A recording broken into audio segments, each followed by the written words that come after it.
তা শুনে বাড়ির দরজার মধ্যে আওয়াজ, আল্লাহ করিম, আমারে কিছু ভিক্ষা দেও, আমি 3 দিনের না খাওয়া ক্ষুধার্ত। স্ত্রী ডাক দিয়া কয়, স্বামী আমার একটু রেস্টে পড়ে যাও, ভিক্ষুকের বিদায় দাও, লোকটা অসহায়। স্বামীর মাথা গরম, জীবনে কেউরে ভিক্ষা দেই না, সময় নাই, যখন তখন মনে চায় দরজায় দাঁড়াইছে, কত বড় বেয়াদব, গালাগালি শুরু করছে। স্বামী বেচারা এতটা রাগ হয়ে গেল, রাগ হইয়া দরজা খুইলা ভিক্ষুকের এমন ধমক আর গালি, এত বড় বেয়াদব, লজ্জা শরম নাই রে বেহায়া, যখন তখন দরজায় দাঁড়াইছো, চোখের আড়াল হয়ে যাবি, 1 সেকেন্ডে যেন আর দেখি না। ভিক্ষুকটা রাস্তা দিয়া যায় আর চোখের পানি ছেড়ে কান্না করে, আর আসমানের দিকে তাকায়, কয়, আসমানের মালিক, তুমি আমারে এমন গরিব বানাইছো যে মানুষের দ্বারে না গেলে আমার বাচ্চাদের মুখে খানা যায় না। এই দুনিয়া মগো গরিবের কেউ নাই, তুমি এমন গরিব বানাইছো, তবে তোমার কাছে আজকে একটা কলিজায় মানাইতে পারি না, বিচার দিয়া গেলাম। ওই লোকটা টাকাওয়ালা, আমারে ভিক্ষা দিবে না বললেই তো হইতো, আমারে এতগুলো গালি কেন দিল, আমি সহ্য করতে পারি না, মইরে যাইতে মনে চায়। আর দুনিয়ায় কেউ আমগো জুলুমের বিচারও করবে না, মালিক তোমার হাতের দ্বারা বিচারটা চাই। গরিবের কান্না কবুল হয়ে গেছে, জাগাত কবুল, চোখের পানির বর্দ আমার মারাত্মক। আল্লাহর বান্দা কান্না করেছে, ঘরের মধ্যে তুমুল ঝগড়া শুরু হয়েছে। এবার স্ত্রীকে ডাক দিয়া তর্কে তর্কে তর্কে তর্কে, স্বামী বেচারা গরম, ব্যবহারের কোনো আদব নাই, ধমক দিয়া কয়, আমার ঘর থেকে বের হয়ে যাও, আর আমার ঘরে থাকবি না, আমার ভাত তোর জন্য হারাম করে দিলাম, তালাক দিয়ে দিলাম। নিয়ামত আল্লাহ দিছে, লাথি মেরে সেই নিয়ামতের তাড়ায় দিছে।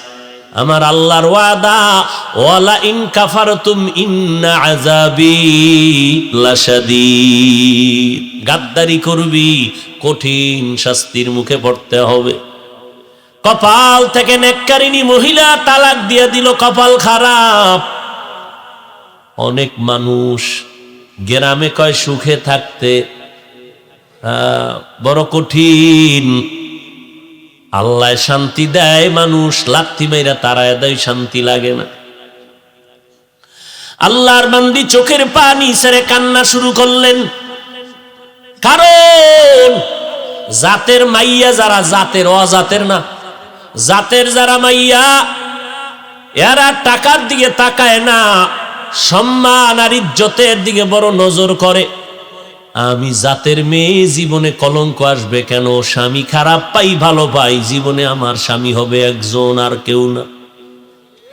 কলঙ্কের বোঝা নিতে চাই না, কে তার কান্না থামাবে? বাধ্য হইয়া আল্লাহর বান্দি কান্না করে করে করে করে বাবার বাড়ি চলে গেল। ও বাবা, আমার কপাল খারাপ, আমার স্বামী আমারে বিদায় করে দিয়েছে। বিয়ার বর হতে আজ পর্যন্ত স্বামীর খেদমতে কোনো ত্রুটি করি নাই, কিন্তু এক গরিব ভিক্ষুকের সুপারিশ করতে গিয়ে আজ আমার তালাকের স্লোগান চলে আসলো। বাবাও বড় ভালো সন্তান, কন্যাকে সান্ত্বনা দিয়া কয়, ধৈর্য ধারণ কর, কোরআন তেলাওয়াত কর, মালিকের ফয়সালার অপেক্ষায় থাক। দীর্ঘ 1টা বছর আল্লাহর বান্দি ঘরের মধ্যে পর্দা রক্ষা করে, কোরআন তেলাওয়াত করে, আর মাওলার দরবারে যায় নামাজে কান্দে। আল্লাহ, চাইছিলাম স্বামীটারে আমি হেদায়েতের পথে নিব, পারলাম না, কপালে নাই। আল্লাহ, তুমি এমন একজন স্বামী যদি আমারে কপালে রাখো, যেই স্বামী দিনদার হবে, একটা দিনদার স্বামী মিলায় দেও। দীর্ঘ 1 বছর পরে বিয়া হয়ে গেল, একজন দিনদার স্বামী পাইল। যদিও টাকা নাই, বাড়ি নাই, গরিব, কিন্তু আমার মাওলার বড় আশে। স্ত্রীর ওযুর পানিটা আগাইয়া দেয় আল্লাহ, স্ত্রীর গোসলের পানি আগায় দেয়, বাথরুমটা নিজে ধুইয়া দেয়, খানার প্লেটে গিয়া খেদমত করে, রান্নাঘরে গিয়া খেদমত করে। আল্লাহ, আমার মায়ার নবীর কেমন আদর্শ। আম্মা জান আয়েশা বলে, পাক করতেছি, নবী আয়েশা খেদমত করে তরকারি আগায় দেয়। নবী একদিন বাজার থেকে রান্নার মাল কিনা নিজে হাতে কইরা নিয়ে যায়। একজন সাহাবী দৌড়ে কয়, নবী আপনি তো রহমতুল লিল আলামিন, আপনি কেন নিবে? ডাক দিয়ে কয়, সাহাবী দায়িত্ব আমার, আমাকে পালন করার সুযোগ দাও। আমার দায়িত্ব পালন করতে হবে, আমি রহমতের নবী। এরে নবীর উম্মত, স্বামী নামাজের আগে স্ত্রী কয় নামাজ পড়বা, রান্না বাড়ি বন্ধ। এক বেলার নামাজও জানো টাইমের থেকে উল্টা পাল্টা না হয়। নামাজ পড়বা, এরপরে রান্না হলে হলো, না হলে নাই। খাইয়া দাইয়া বড় শান্তিতে, মরিচ দিয়ে খাইয়াও বড় কলিজায় শান্তি। এবার আমার মাওলা কিছু আপন বান্দাদেরকেও মহাপরীক্ষায় ফালায়। এবার আল্লাহর পরীক্ষা শুরু হয়ে গেল। একদিনের ঘটনা, হঠাৎ দুপুর বেলা খানা খাইয়া স্বামী আর স্ত্রী রেস্টে যাবে, কথাবার্তা বলতেছে নির্জন ছোট ঘরের মধ্যে। আল্লাহর পরীক্ষা, দরজার সামনে আওয়াজ, একজন ভিক্ষুক ডাক দিছি, আমি ভিক্ষার জন্য আসছি, আমারে একটু ভিক্ষা দাও, আমি বড় ক্ষুধার্ত। আল্লাহর বান্দি চিন্তায় পড়ে গেল, সেই আগের পরীক্ষা না জানি শুরু হয়ে গেছে। আল্লাহর বান্দি এবার স্বামীকে বলবে দূরের কথা, স্বামী লাফ দিয়ে উইঠা কয়, বিবি এমন একটা টাইমে ভিক্ষুক আমার দরজায় দাঁড়াইছে, খানার টাইম, ভিক্ষা দিব পরের কথা, দেখো কিছু খানা দেওয়া যায়নি। ওই নিব হারাম টাকাওয়ালারা গরিবের লাথি মারতে চিন্তাও করে না। অথচ মদিনার নবী বলেন, গরিবেরা ধনী লোকের 500 বছর আগে জান্নাতে চলে যাবে। আল্লাহর বান্দা বলে, বিবি দেখো। এবার স্বামী বেচারা দরজা খুলে দেখে ভিক্ষুক, বৃদ্ধ মানুষ, হাঁটতে বড় কষ্ট হয়। বলে, আসেন, খাইছেন নি? কয়, খাই নেই। ঘরের দরজা খুইলা সামনে বসাইছেন একটা পাটির মধ্যে। ঘরে গেলেন, বিবি তাড়াতাড়ি কিছু দেও খানার জন্য। খানা দানা তেমন নাই, যা কিছু আছে দিয়ে তরকারি দিয়ে খানা দিল। আল্লাহর বান্দা খানা দিলেন। ভিক্ষুক ঘরের সামনে বসে বসে খানা খায়। হঠাৎ ঘরের মধ্যে আল্লাহর বান্দির নজর একটা পড়ে গেল ওই ভিক্ষুকের চেহারার মধ্যে। আল্লাহর বান্দি মহিলা ভিক্ষুকের চেহারায় অনিচ্ছায় নজর পড়ার পরে কেমন যেন শরীরের মধ্যে একটা কম্পন শুরু হয়ে গেল। মহিলা ঘরের মধ্যে গিয়া বালিশ চোখের সামনে নিয়ে কাপড় দিয়া চেপে কান্না করে। স্বামী ডাক দিয়ে কয়, বিবি তুমি কেন কান্না করো? বলে, আল্লাহর কুদরত দেখে কান্না করি। বলে, কি আল্লাহর কুদরত? বলে, ও স্বামী তুমি জানো না, যেই ভিক্ষুকটারে তুমি খানা দিয়েছ ওই ভিক্ষুকটার চেহারায় আমার নজর পড়েছে। আমার মনে সন্দেহ জাগতেছে, যেই লোকটা সামনের দরজায় বসা ভিক্ষার থালা নিয়ে আসছে, আমার কেনই যেন মনে হয় আমার আগের স্বামীর চেহারার মতো দেখা যায়। এবার স্বামী বেচারা চোখের পানি ছেড়ে কান্না করে, বিবি গোপন রাখতে চাইছিলাম, বলতে চাইছিলাম না, যেহেতু তুমি ধরেই ফেলেছো শুনে নাও, মাওলা কিন্তু সীমা লঙ্ঘন পছন্দ করেন না। তোমার মতো একটা নেককারিনী বিবি পাইয়া ওই স্বামী তোমার ঠিক আছে, তোমার মতো বিবি পাইয়া শুকর আদায় করে নাই, গাদ্দারি করেছে, জুলুম করেছে। আল্লাহ বেজার হয়েছে। বলো বিবি, তোমার ওই স্বামীর সাথে দূরত্ব কেন হয়েছিল? বলে, একটা ভিক্ষুকের ভিক্ষাকে কেন্দ্র করিয়া আমার স্বামী গালাগালি করেছে, ভিক্ষা দেয় না, আমার আল্লাহ বেজার, তালাক দিয়েছে। আল্লাহর বান্দা ডেকে বলে, স্বামী বিবি আমার মাওলা যে কেমন দয়াময় মালিক, আমার আল্লাহ কেমন দয়াময়, কেমন রহমান। আমার আল্লাহ বড় দয়াশীল, আমার আল্লাহর মতো দয়াময় কেউ নাই। ওই স্বামীর ঘরে তুমি যেদিন ছিলা, ভিক্ষুক গিয়া ভিক্ষা চাইছিল, তোমার স্বামী কি ব্যবহার করেছিল? বলে, ও স্বামী আমার ওই পুরুষটা চূড়ান্ত গালাগালি করে ভিক্ষুকের কাঁদাইছে। এবার ডাক দিয়ে কয়, বিবি আমার, ওই দিন ভিক্ষুক ভিক্ষা চাইছিল, কিছু দিয়ে দিলেই তো হয়ে যাইত, কিন্তু গাদ্দারি করার কারণে ভিক্ষুক এমন কান্না দিছে, আল্লাহ তাআলা ওই ভিক্ষুকের শুধু এখন ভিক্ষাই দেয় না, ভিক্ষা দেওয়ার আসল মালিকটা পর্যন্ত ভিক্ষুকের মাওলায় হাদিয়া দিছে। ওই দিনের ভিক্ষুক আর কেউ না, আমি স্বামী ছিলাম ওই দিনের ভিক্ষুক। আমি আমার মালিকের কাছে কান্না করার কারণে আজ আমারে আল্লাহ শুধু ভিক্ষাই দেয় নাই, আল্লাহ তাআলা ভিক্ষা দেওয়ার পুঁজি বড় মুক্তার দানা তোমাকে আল্লাহ আমারে হাদিয়া দিয়েছে। শুকরে নেমাত নেমাত আফজু কুনাত, কুফরে নেমাত আজকাফত বেরো কুনাত, হামদুলাকা শুকরে লাকায়া জুলমিনান, হাজিরিয়া নাজিরি বরহালেমা। এর যুবক, বুড়া হওয়ার আগে যৌবনটারে বড় নেয়ামত মনে করিয়া কদর কর। বয়স হওয়ার আগেই তোর যৌবনটারে গুনাহ করিয়া নষ্ট করিস না রে বাবা। পায়ে হাত রেখে বলি, কয়দিন আর বাঁচবি?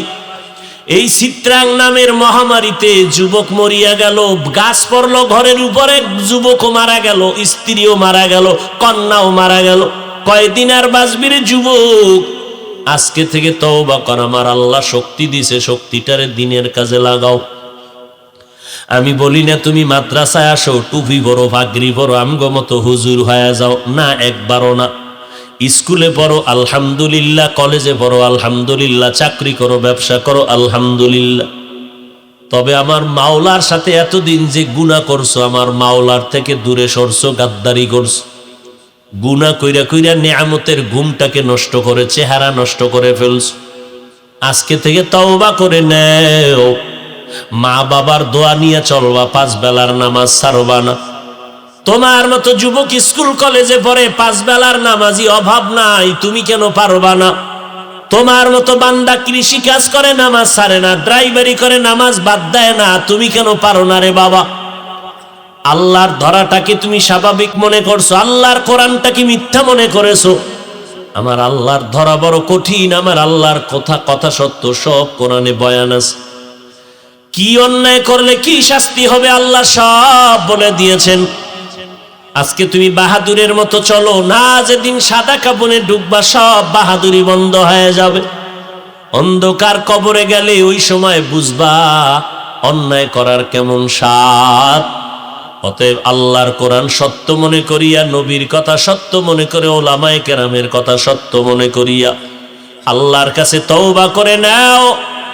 মনটাকে বুঝাও রে মন। আমার মতো যুবক জীবনে মাদ্রাসায় পড়ে না, আলিফ বা তাও জানে না, স্কুল কলেজে পড়িয়াও যদি নামাজ পড়ে, আমি কেন পারি না? কপাল আমার এত কেন খারাপ? আমার মতো বান্দা যদি ড্রাইভারি করে, র্যাব, আর্মি, পুলিশ, বিডিআর এর চাকরি করে, কোটি টাকার ব্যবসা করে, নামাজ পড়ে, আমি কেন পারি না? এরে আম্মা জানের, আপনার মতো বহু মা এখনো এই এলাকার মধ্যে আছে, 5 বেলার নামাজ পড়ে, রাতে তাহাজ্জুদের নামাজও পড়ে, পর্দা করে, হালাল খায়, বেপর্দায় কোথাও যায় না। ও আম্মা জান, আজকে সময় আছে, তওবা করে নেন। বৃদ্ধ বাবাজিরা, আল্লাহর কাছে তওবা করেন। কয়দিন আর বাঁচবেন?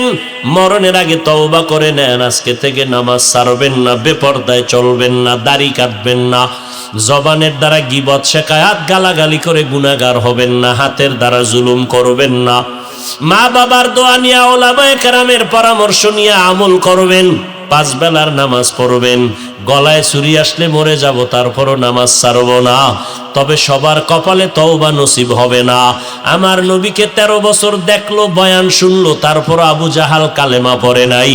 এই জমিনে কিছু শক্ত অন্তরওয়ালা থাকবে, কোনো বয়ানে তাদের দিলটা নরম হবে না, তওবা করার ভাগ্য হবে না। তবে দুই একজন আল্লাহর বান্দা মরণের কথা স্মরণ করিয়া যদি তওবা করে, আল্লাহকে ডেকে ডেকে বলে, হে মালিক, এই ময়দানে আমার মতো গুনাহগার কেউ নাই। গুনার কারণে হাত না পাক, চোখ না পাক, জিহ্বা না পাক, অন্তর না পাক। এই অবস্থায় যদি তওবা না করিয়া কবরে যাই, ওই অন্ধকার কবরে কেউ নাই, কেউ নাই। অন্ধকারের ঘর, মাটির ঘর, আল্লাহ পাকের দরবারে যদি জবাব দিতে না পারি, গ্রেফতারি পরোয়ানা শুরু হয়ে যাবে। ওই কবর জাহান্নামের আগুনে ভরে যাবে। আল্লাহর কাছে তওবা করো, মরিয়া গেলে যাব, হায়াতের মালিক আল্লাহ, ইজ্জতের মালিক আল্লাহ, রিজিকের মালিক আল্লাহ। জীবনে মরলেও আর নামাজ ছাড়বো না, বেপরদায় চলবো না, মা বাবার বিরুদ্ধে যাব না, ওলামায়ে কেরামের বিরোধিতা করব না, আহলে হক ওলামাদের পরামর্শ নিয়ে চলবো, দেশ ও জাতির বিরুদ্ধে ষড়যন্ত্র করব না। তওবা করার মতো যদি অন্তর তৈরি হয়, মুনাফিকি যদি না থাকে, খাঁটি তওবার অন্তর যাদের অন্তরে আছে, নিয়ত আছে, আল্লাহর মোহাব্বতে দুটো হাত আমার আল্লাহকে দেখাইয়া দাও। আল্লাহ তওবা কবুল করে নেন। আয় আল্লাহ, তওবার উপরে মজবুত হইয়া চলার মতো তৌফিক দান করেন, আমিন। আল্লাহ তাআলা বলেন, আমি মানুষ আর জিন বানাই নাই, পাঠাই নাই। হ্যাঁ, সৃষ্টি করেছি একমাত্র ইবাদতের জন্য। ইবাদত হবে আল্লাহর জন্য, দুনিয়ার কাউকে খুশি করার জন্য না। রিজিকের মালিক আমার আল্লাহ, হায়াতের মালিক আমার আল্লাহ, সম্মানের মালিক আমার আল্লাহ। এই তিনটা জিনিস পাওয়ার জন্য মানুষ মানুষের পেছনে দৌড়ায়, চেয়ারম্যানের পেছনে দৌড়ায়, নেতার পেছনে দৌড়ায়। কেন? বলে সম্মান পাবো, টাকা পাবো, আর এ নিয়ে শান্তিতে থাকবো। কিন্তু তুমি যার পিছনে দৌড়াও, সেও শান্তিতে থাকতে পারবে কিনা তার গ্যারান্টি নাই। 10 তলা বিল্ডিং করেছে হারাম টাকায়, এখন বিল্ডিং এ ঘুমাইতে পারে না, জঙ্গলে জঙ্গলে দৌড়ায়। হারামে কি নাই? গরতাওয়াক্কুল মিকুনিহার সুবহ শাম মিরসানদ রিজক তু আজলা মাকাম জুজবা হকচি জে মখাজ ইনসুজা ফজলে উ আমস্তে দর জুমলা জাহা। আল্লাহ তাআলা বলেন, আমি ইবাদতের জন্য মানুষ বানাইলাম। ইবাদত কি? তসবিহ একটা হাতে নাও, পাগড়ি মাথায় দাও, মসজিদে যাও, তেলাওয়াত করো, জিকির করো, তসবিহ পড়ো, ইবাদত শেষ? বলে না। মানুষের জীবনে তুমি যখন যেখানে যা করবা সব আল্লাহর হুকুম মতো করো, এর নাম ইবাদত। খানা খাও আল্লাহর আইনে, ইবাদত। আল্লাহর হুকুম মতো ঘুমাও, ইবাদত। মানুষের জীবনের প্রতিটি মুহূর্তে আল্লাহর হুকুম মেনে চলার নাম ইবাদত। কেন করবা ইবাদত? কেন করব? একমাত্র কারণ, আমার রবের সাথে হবে মোলাকাত। কার সাথে? রবের সাথে হবে আমার মুলাকাত। বিনিময়ে পুরস্কার পাবো আল্লাহর জান্নাত। ইবাদত হবে কোন নিয়মে? নিয়ম ছাড়া তো অফিস আদালত চলে না, প্রতিষ্ঠান চলে না, মোবাইল চলে না, নিয়ম ছাড়া গাড়ি চলে না। মানুষের ইবাদত চলবে কোন নিয়মে? এক জবাব, একমাত্র মদিনাওয়ালা রহমতের নবীর আদর্শ অনুযায়ী চলবে ইবাদত।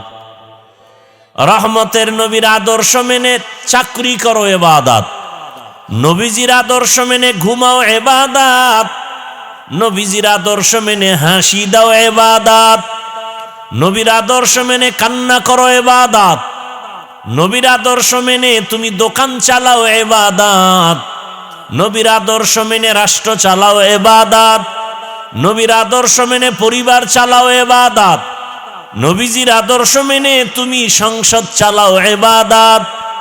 নবীর আদর্শ নাই ইবাদতও নাই।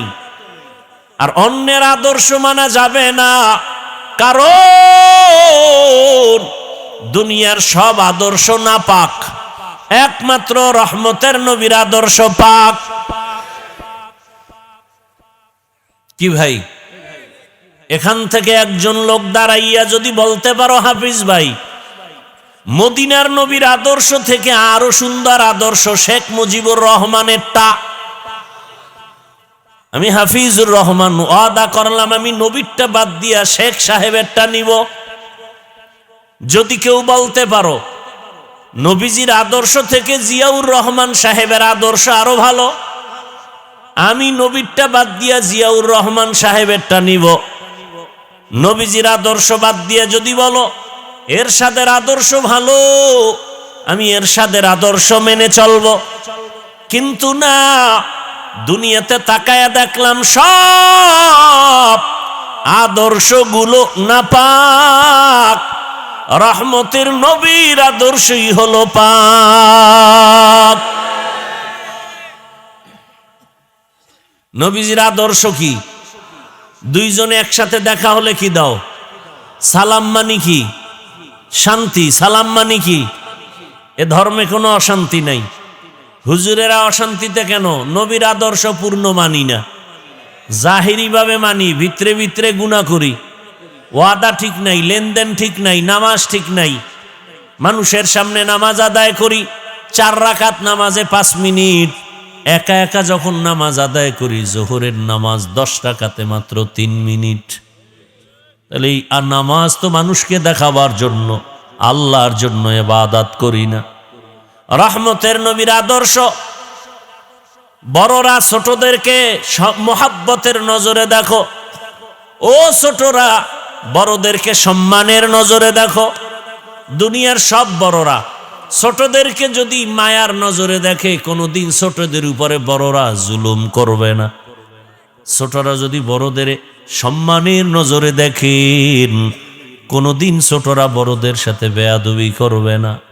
এটা ইসলাম পারে, আর কেউ পারে না। যদি চিন্তা করো কেউ পারে কবিরা গুনাহ, কবিরা গুনাহ ইসলাম ছাড়াই জমিনে না। যতই চালাকি করো, মানো আর না মানো, শান্তি ইসলাম ছাড়া হবে না। যত বছর পরে ইসলামের জমিনে আসবে তত বছর পরে শান্তি আসবে। আগুন আছে গরম না, এটা হতে পারে না। বরফ আছে ঠান্ডা লাগে না, হতে পারে না। বুঝেন না কথা? সূর্য দিবালোকের ন্যায় স্পষ্ট, আলো হবে না, হতেই পারে না। বাতি জ্বলে, আলো নাই, হতে পারে না। ভালো করে বুঝেন, ইসলাম আছে শান্তি নাই, হতে পারে না। ইসলাম নাই শান্তি আছে, হতে পারে না। মিথ্যা কথা। ইসলাম ছাড়া শান্তি কেউ দিতে পারবে না, আল্লাহর কসম সম্ভব না।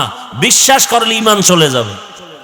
ইসলাম না থাকলে শান্তি থাকবে না, কোনোদিন সম্ভব না।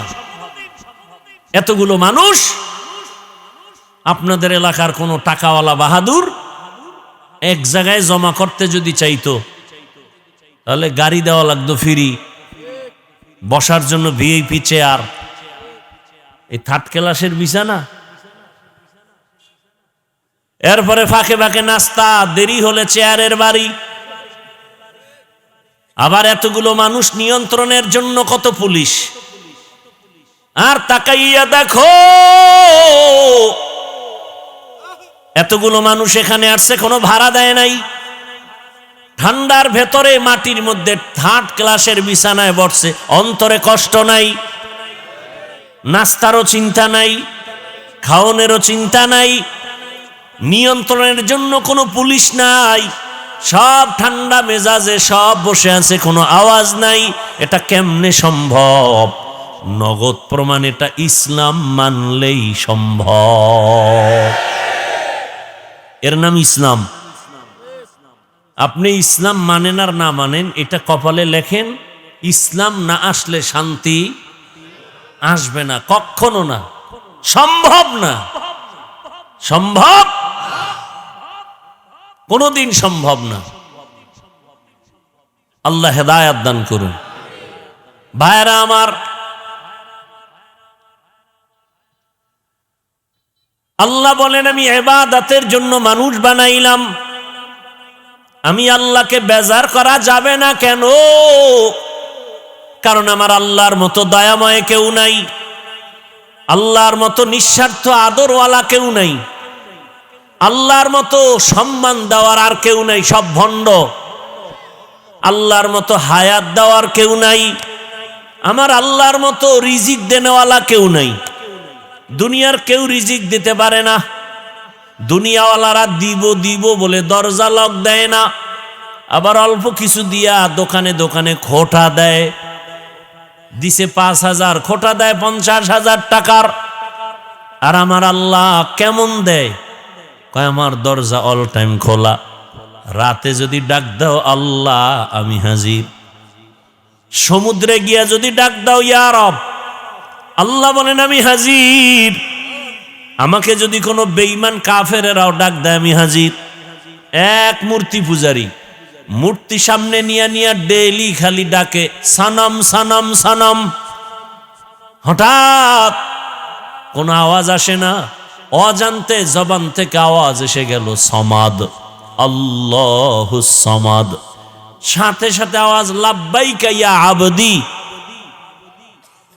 রবের পক্ষ থেকে আওয়াজ আসলো বান্দা ডাকো কেন? চিন্তা করলো এতদিন সনম সনম সনম করে ডাকলাম, আওয়াজ নাই। আজ হঠাৎ আমার সমাদ শব্দ বের হয়ে গেল। কে আওয়াজ দিল? বলে আনা রব্বুক, আমি তোর রব। তুই এতদিন ডাকছো সনম, ওর মধ্যে তো রূহ নাই, কেমনে জবাব দিবে? আর আমি তোর জবানের দিকে তাকায়ছিলাম, কখন একবার আমাকে মোহাব্বতের ডাক দিবি। যখন তুই সমাদ শব্দ বলছো, আমার মোহাব্বতের অন্তরে ঢেউ এসে গেছে। আমি জবাব দিয়া বললাম, কি প্রয়োজন বল, আমি তোর সব আদায় করে দিব। আল্লাহর মতো দয়াময় কেউ নাই, সব স্বার্থপর। স্বার্থপর দুনিয়াতে যারে দেখো, মা বাবা স্বার্থপর, স্বার্থে আঘাত লাগলে সন্তানেরে জবাই দেয়। কত মা বাবায় সন্তানের বিরুদ্ধে মামলা করে রাখছে, আবার কত সন্তান মা বাবারে মারে। সব স্বার্থপর, আমার আল্লাহর কোনো স্বার্থ নাই। আমার আল্লাহ যদি স্বার্থপর হইতেন, যারা আল্লাহর দেওয়া পানি, আল্লাহর দেয়া সূর্যের আলো, চাঁদের আলো, আল্লাহর দেয়া নদীর মাছ, গাছের ফল, জমিনের ফসল খাইয়া আবার আল্লাহর বিরোধিতা করে, আল্লাহ যদি স্বার্থপর হইতেন, ঘুমের মধ্যে সব মেরে ফেলতেন। আল্লাহ কাউকে মারেন নাই, বরং মায়ার আদর দিয়া ডাকে, আয় আমার দরবারে আয়। অতি গভীর হয় রজনী যখন, নীরবে প্রভুর নাম জপিও তখন। প্রভুর করুণা যদি পাইবারে চাও, গভীর রাতে উঠে প্রভুর গুণগান গাও। আল্লাহ তাআলা বলেন আমি ডাকতেছি, যারা আমার রাস্তা সারিয়া দৌড়াচ্ছ, ডানে বামে উল্টা পাল্টা দৌড়াও। আরে তুই যেদিকে যাবি ওদিকেই তো আমার আসমান দিয়ে আটকানো, আমার জমিন ছেড়ে কই পালাবি? নমরুদ পালাতে পারে নাই, সাদ্দাত পারে নাই, কারুন পারে নাই, ফেরাউন পারে নাই। আমি আল্লাহর দরজা সারিয়া যাবি কই? বরং মাথা নত করে আয়। এত নাফরমানি করছ, আমি রাগ করি নাই, বরং আমি ফজরে ডাকলাম, আস হাজিরা দে, তোর সব গুনাহ মাফ। বান্দা ফজরের হাজিরায় যাও নাই, আমি আল্লাহ তোরে জোহরে ডাকলাম, আয়। যদি জোহরে আইসা হাজিরা দাও, তোর পিছের সব গুনাহ মাফ। বান্দা জোহরে আসো নাই, আবার মুয়াজ্জিনের দিয়া ডাকলাম আসরের সময়, আসরে যদি আসো, জহুরেরটা মাপ, আসরেও আসো নাই, আমি আল্লাহ রাগ করি নাই। আবার মাগরিবে ডাকাইলাম, আসো নাই, এশায়ে ডাকাইলাম, আসো নাই, এবার আমি আল্লাহ নিজে তোকে ডাকতে আসতেছি। মুয়াজ্জিনের ডাকে আসো নাই, এখন আমি নিজেই রেডি।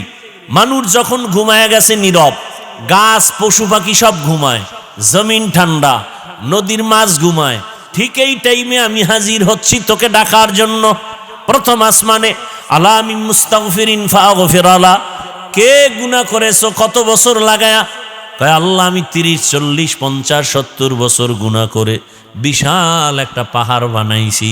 আল্লাহ কয় আমার রহমতের দরজা সম্পর্কে তোর ধারণা নাই। তুই যদি গোটা দুনিয়া জোড়া গুনাহ করো 70 বছরে, খালি 1 সেকেন্ডে বলবি আল্লাহ মাফ করে দাও, তোর 70 বছরের পাহাড়ের গুনাহ 1 সেকেন্ডে মাফ করে দিব। আতিনা ফি দারে দুনিয়া না হাসান, আতিনা ফি দারে উকবা না হাসান, ইয়া গিয়াসাল মুস্তাগীসিন ইহদিনা লফতিখারা বিল উলুমে ওয়াল গিনা, হর গোরি দে নেকো তু তৈয়ার হে, जो न मांगे उससे तू बेजार है। আল্লাহ তাআলা বলেন বান্দা ফজরের আগে শেষ রাতে প্রতিদিন আমি ডাকার জন্য আসি। আমার মোহাব্বতের বান্দা, কে কি পরিমাণ গুনাহ করেছো ক্ষমা চাও, আমি তোমাকে ক্ষমা করার জন্য দরজা খুলে রাখছি। কারণ আমার ছেলে নাই, মেয়ে নাই, আমি একা। একটা সন্তান মা বাবার সামনে চোখের পানি ছেড়ে যদি ক্ষমা চায়, মা বাবার মায়া বেড়ে যায়। শিক্ষকের সামনে ছাত্র যদি কান্না করে মাপ চায়, শিক্ষকের মায়া বেড়ে যায়। ও বান্দা, তোর মা বাবা শিক্ষকের থেকে 99 গুণ মায়া আমি আল্লাহর কুদরতে জমা। যখন তুই একটু চোখের পানি ছেড়ে দেও, তোর চোখের পানিতে যদি মা বাবার মায়া বাড়ে, আমি আল্লাহর মায়া কেন বাড়বে না? তোর চোখের পানিতে যদি শিক্ষকের মায়া বাড়ে, আমি আল্লাহর কেন বাড়বে না? তোর শিক্ষক তোর মা বাবায় তোরে বানায় নাই, তোরে তো বানাইছি আমি আল্লাহ। আমি অনেক মায়া ভালোবাসা দিয়া বানাইছি। আমার মায়ার বান্দা জাহান্নামে যাবে আমি চাই না, কারণ আমি জানি আমার বান্দা সূর্যের গরম সহ্য করতে পারে না, জাহান্নামের আগুনের গরম তারও কঠিন। আমার বান্দা কেমন করে সহ্য করবে? আল্লাহ জন্য বলেন তওবা কর। এরে যুবক,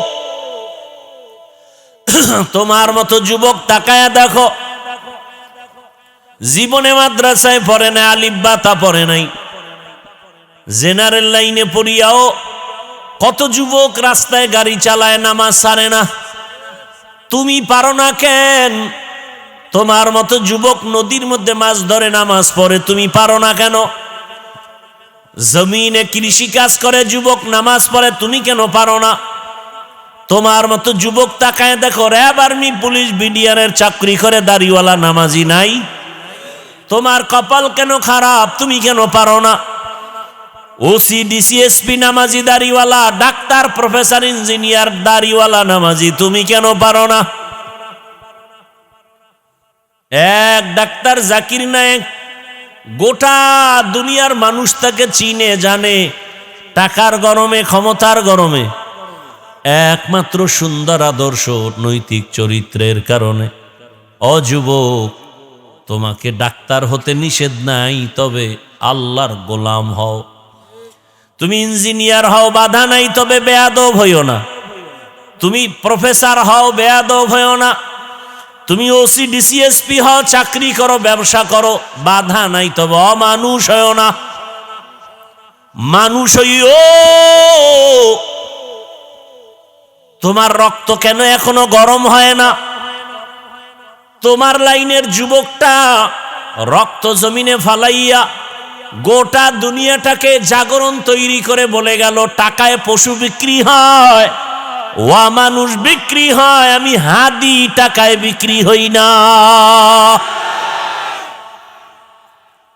রাস্তা দিয়ে হাঁটে, দুদিক থেকে মানুষ এসে টাকা দেয় এমনি, আর তুই 500 টাকা রাত্রে মোবাইলে আকাম করবি।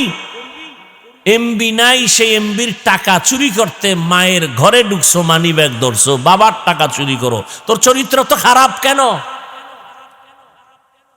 লজ্জা শরম কবে আসবে? 500 টাকার জন্য মায়ের মানি ব্যাগ ধরো, বাবার পকেট ধরো, একটু কি লজ্জা নাই?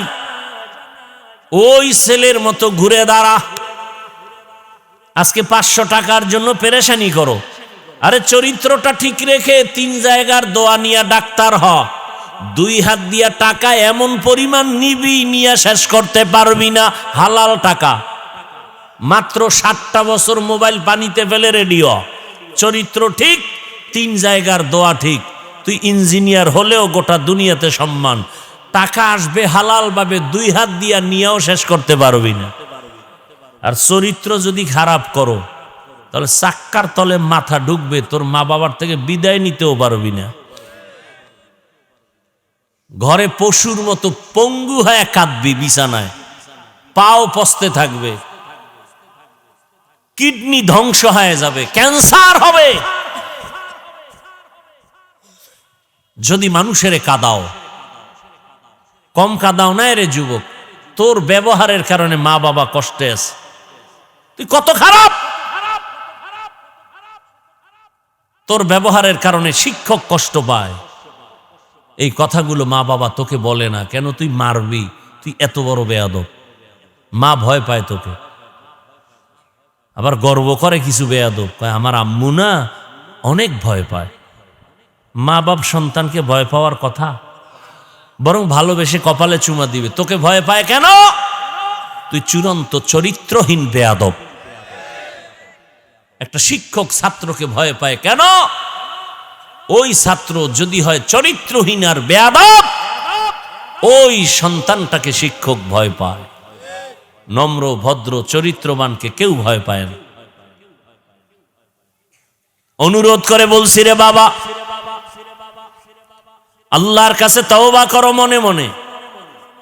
জীবনে মনের চাহিদা পূরণ করতে গিয়া, মনের শখ পূরণ করতে গিয়া দাড়ি তো কম কাটো নাই, নামাজ কম সারো নাই, গান বাজনা কম করো নাই, পার্কে পার্কে কম দৌড়াও নাই, সারা রাত মোবাইলে গুনাহ কম করো নাই। এবার ফিরে যা, মনে মনে আল্লাহকে বল আর তওবা কর, হে আল্লাহ আর দাড়ি কাটবো না, নামাজ ছাড়বো না, বেপরদায় চলবো না।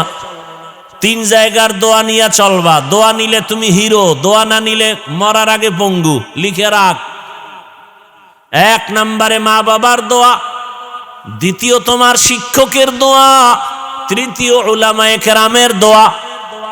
এই 3 জায়গার দোয়া নিয়ে যদি চরিত্র ঠিক রেখে ডাক্তার হও, জগৎ বিখ্যাত হবা। আর এই 3 জায়গার বরদোয়া যদি নাও, মরার আগে পঙ্গু হয়ে বিছানায় কাঁদবা। ও পর্দার আড়ালের আম্মা জানেরা, বাবারা, আপনার মতো মা এখনো কি এলাকায় নাই? পর্দা করে নামাজ পড়ে, অভাব নাই। ও বেপর্দা মা, বেগানা মা, মার্কেটে মার্কেটে ঘুরেন, বেপর্দায় আড্ডা দেন, মোবাইলে সময় নষ্ট করেন, স্বামীর মাল খেয়ানত করেন। একটু কি ভাবেন না আপনার ভবিষ্যৎ কি হবে? মরে গেলে কি পাবে সন্তানেরা? যদি আপনার এরকম চরিত্র থাকে, সন্তান তো ধুকে ধুকে কাঁদবে আর ধিক্কার দিবে। মা বাবা খারাপ ছিল, নামাজ ছিল না, রোজা ছিল না, মা বাবা চরিত্র ভালো ছিল না, সারা দিন রাত মোবাইল নিয়ে ব্যস্ত থাকতো, মা বাবার সাথে ভালো আচরণ করত না, বাবাও মায়ের সাথে ভালো আচরণ করত না। সন্তানগুলো ধিক্কার জানাবে। আর যদি ভালো আদর্শ রেখে যান, সন্তান দোয়া করবে, আমার আব্বা আম্মা অনেক ভালো, নামাজ পড়তো, রোজা রাখতো, তেলাওয়াত করতো, আমাকেও নামাজের দাওয়াত দিত। মা বারবার আমাকে বুঝাইতো, মিথ্যা বলবা না, কারো ক্ষতি করবা না। আমার মা অনেক ভালো, বাবা ভালো ছিল। সন্তান কলিজা ভরে গর্ব করবে, দোয়া করবে। প্রত্যেকটা মা বাবা একটু এখনো সময় আছে, তওবা করেন, সন্তানের ভবিষ্যৎ নিয়ে ভাবেন। আপনার আদর্শের কারণে যেন সন্তান নষ্ট হয়ে না যায়। আল্লাহকে মনে মনে বলেন, তওবা করেন, আর বেপরদায় চলবেন না, স্বামীর মাল খেয়ানত করবেন না, আর নামাজ ছাড়বেন না, মোবাইলে সময় নষ্ট করবেন না। যদি তওবা করার নিয়ত থাকে, দুটো হাত আমার আল্লাহকে দেখায়া দেন। আয় আল্লাহ, যারা তওবার নিয়তে হাত তুলেছেন, আমাদের তওবা কবুল করে নেন, তওবার উপরে মজবুত হয়ে চলার তৌফিক দান করেন। আয় আল্লাহ, গুনাহের প্রতি ঘৃণা জমায়ে দেন। আয় আল্লাহ, নফস শয়তানের ধোঁকা থেকে হেফাজত করেন। আমিন। আলহামদুলিল্লাহি রাব্বিল আলামিন। ওয়াসসালাতু ওয়াসসালামু আলা সাইয়্যিদিল আমবিয়াই ওয়াল মুরসালিন ওয়া আলা আলিহি ওয়া আসহাবিহি আজমাইন। ইয়া আরহামার রাহিমিন, ইয়া আরহামার রাহিমিন, ইয়া আরহামার রাহিমিন। রব্বিরহামহুমা কামা রব্বায়ানি সগীরা। আল্লাহুম্মা ইন্নাকা আফুউন কারীম তুহিব্বুল আফওয়া ফা'ফু আন্না। আল্লাহুম্মা ইন্না নাসআলুকা রিযাকা ওয়াল জান্নাহ ওয়া নাউযু বিকা মিন সাখাতিকা ওয়ান নার। আল্লাহুম্মা ইন্না নাউযু বিকা মিনাল বারাসি ওয়াল জুনুনি ওয়াল জুযামি ওয়া সাইয়্যিল আসকাম। দয়াময় রব্বুল আলামিন, গুনার বোঝা নিয়ে আপনার দরওয়াজায় হাজির। ওলামায়ে কেরাম, মুরব্বী, হাজী সাহেব, ব্যবসায়ী, চাকরিজীবী, মা বোনেরা, ছাত্র, যুবক, বাবারা, আমরা সবাই গুনাহগার। ও দয়ার আল্লাহ, মেহেরবানি করে আমাদের জীবনের সব গুনাহগুলো মাফ করে দেন। আয় আল্লাহ তাআলা, মাহফিল কবুল করে নেন, আয়োজনকারীদের কবুল করে নেন, মাদ্রাসা কবুল করে নেন। আয় আল্লাহ, মা বোনদের আবেদা পর্দাওয়ালা বানায় দেন, সন্তানগুলো নেককার বানায় দেন। আয় আল্লাহ, অভাব দূর করে দেন। আয় আল্লাহ, আমার কলিজার যুবকদের দ্বীনের খাদেম বানায় দেন, মোবাইলের গুনাহ থেকে হেফাজত করেন, সন্তানগুলোকে পরীক্ষায় কামিয়াবি দান করেন। আয় আল্লাহ, নবীর সুন্নাত আলা জীবন দান করেন, নবীজির রওজা বাইতুল্লাহ জিয়ারতের জন্য কবুল করেন। সারা দুনিয়াবাসীকে মাফ করে দেন। আয় আল্লাহ, প্রবাসীদেরকে হেফাজত করেন, বাংলাদেশ ইসলামের জন্য কবুল করে নেন। ওলামা মাশায়েখদের এক বানায় দেন। আয় আল্লাহ, হকের বিজয় দান করেন, বাতিলের মোকাবেলায় বিজয় দান করেন, বাতিলকে বাতিলের দ্বারা দমন করে দেন, বাতিলকে বাতিলের দ্বারা দমন করে দেন, বাতিলের অন্তরের নেফাকি প্রকাশ করে জাতির ঈমান আমল হেফাজতের ব্যবস্থা করে দেন। আয় আল্লাহ, মসজিদ মাদ্রাসা সহ সমস্ত শিক্ষা প্রতিষ্ঠান নবীর আদর্শে কবুল করে নেন। আয় আল্লাহ, আমাদের মা বাবা মুরব্বীরা যারা কবরস্থ, জান্নাতের বাগান বানায় দেন, যারা বেঁচে আছেন হায়াত বাড়ায় দেন। আয় আল্লাহ, দ্বীনের সহি বুঝ আমাদের দান করেন, আপনার খাস ওলিদের বন্ধু বানায় দেন। আয় আল্লাহ, দুনিয়ার লোভ থেকে হেফাজত করেন। আয় আল্লাহ, নবীজির মোহাব্বতে কবুল করে নেন। আয় আল্লাহ, ঘরে ঘরে সুন্নতের আমল চালু করে দেন, সাবিরিন, শাকিরিন, জাকিরিনদের অন্তর্ভুক্ত বানায় দেন। জাহিরি বাতিনি দুশ্মনের মোকাবেলায় বিজয় দান করেন, দীর্ঘ নেক হায়াত দান করেন, ইজ্জতের জীবন দান করেন। আয় আল্লাহ, আদবালা বিনয়ী জিন্দেগি দান করেন, নবীজির মোহাব্বতে দোয়া কবুল করে নেন। সাল্লাল্লাহু তাআলা আলা খাইরি খালকিহি মুহাম্মাদ ওয়া আলিহি ওয়া আসহাবিহি আজমাইন। আমিন আমিন আমিন বিরহমাতিকা ইয়া আরহামার রাহিমিন। সাক্ষাতের জন্য